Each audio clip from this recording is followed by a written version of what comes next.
Right now, somewhere in the back of your mind, there is probably a song. Not playing on any speaker, playing in you. Maybe it is a chorus you heard this morning, or a jingle from a commercial you did not even like, looping around and around on its own, uninvited, impossible to switch off. You did not choose it. You cannot quite finish it. And the harder you try to ignore it, the louder it seems to get. Almost everyone alive knows this feeling, and it turns out to be one of the most common quirks of the human mind. It has a name, it has a mechanism, and understanding it reveals something surprising.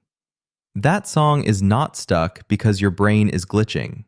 It is stuck because a part of your memory is trying and failing to close a loop. Psychologists call it involuntary musical imagery, and everyone else calls it an earworm, a word borrowed straight from the German earworm. It is not some rare affliction. When researchers survey ordinary people, around 90% say they get an earworm at least once a week, and about a third experience one on any given day.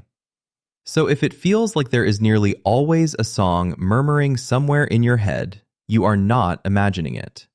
For most people, there very nearly is. This is a standard feature of a normal, healthy, music-loving brain, not a bug in the system. To see why it happens, you have to meet the little system responsible. Inside your working memory sits something psychologists call the phonological loop, a kind of inner voice and inner ear that rehearses sound. It is what you use to hold a phone number in your head by repeating it, or to replay what someone just said to you. Think of it as a short loop of tape that keeps sound alive by playing it again and again. Music is practically built to hijack this loop. A catchy melody is sound with a strong, repeating shape, and once it slips into that mental tape player, the loop does exactly what it is designed to do. It repeats. An earworm is really just your phonological loop, caught rehearsing a tune you never asked it to rehearse. Not every song becomes an earworm, though, and researchers have actually worked out what makes some tunes so sticky. In a 2016 study, a scientist named Kelly Jakubowski and her colleagues compared songs people named as earworms against songs that were equally popular but somehow did not stick.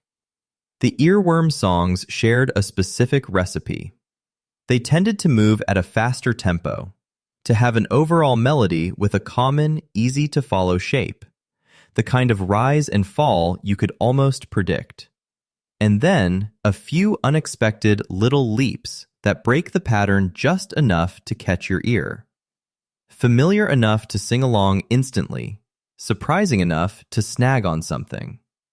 That combination, smooth and predictable with a couple of odd hooks, is the fingerprint of a tune that will lodge itself in a million heads. And there are certain moments the earworm loves to strike. The obvious trigger is exposure. Hearing a song recently, or on repeat, primes it to come back. But the sneakier trigger is an empty mind. Earworms surface most when your attention is loose and drifting. In the shower, on a walk, washing dishes, falling asleep. A mind with nothing gripping its attention is the perfect empty stage for a song to walk onto. Stress and tiredness invite them in too. Even a single word can summon one. Hear someone say a lyric out loud, and the whole tune boots up behind your eyes. Your brain, it seems, is always half ready to start the music. So the song gets in. The real mystery is why it will not leave, why it circles instead of simply playing once and stopping. The best answer comes from a piece of psychology discovered almost a century ago that had nothing to do with music at all. In the 1920s, a psychologist named Bluma Zeigarnik put a curious observation to the test. Waiters, it had been noticed, could recall the details of orders they had not yet delivered with perfect clarity, then forgot them the instant the food hit the table. Unfinished tasks, she found, stay active in the mind. They nag. The brain hates leaving a loop open, and it keeps an unfinished thing quietly humming in memory until it is completed.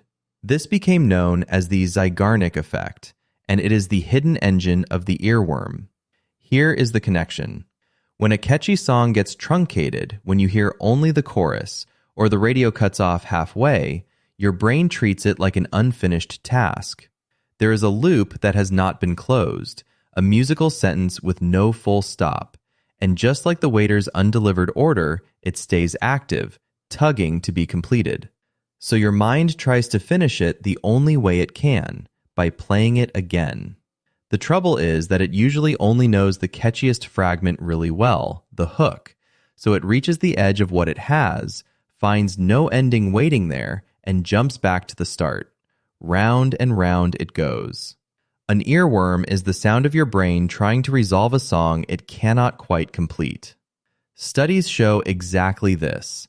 Hearing a catchy song cut off part way makes it far more likely to get stuck than hearing it all the way through, which points straight at the cure.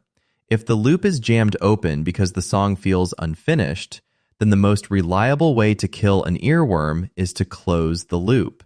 Listen to the whole song, start to finish, once, and let your brain file it as complete. That sense of resolution is often enough to let it go. If that fails, there is a stranger trick with real evidence behind it. Chew a piece of gum. In a 2015 experiment, researchers found that chewing gum measurably reduced earworms, and the reason is oddly logical. That inner voice replaying the tune uses the same quiet machinery you use to actually speak. Your tongue, your jaw, the tiny hidden movements behind silent sound. Occupy that machinery with chewing, and you jam the very equipment the earworm is playing on. A crossword, reading aloud, a real conversation, anything that puts that verbal system to work can crowd the song out the same way.